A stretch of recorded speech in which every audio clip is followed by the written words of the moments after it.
In this video, I'm going to show you how you can easily turn on professional account on Instagram. Be sure to watch the video to the very end so you don't make any mistakes, and of course do not forget to like this video and subscribe to my channel. Thanks guys.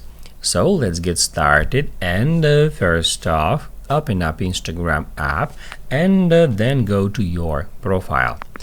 After that, tap Add menu and select Settings and Privacy, and then scroll down until you find Account Type and Tools.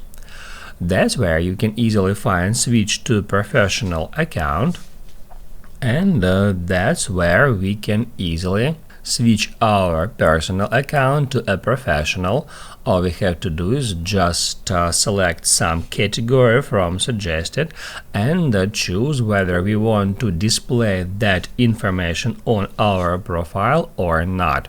After that, tap Add Done,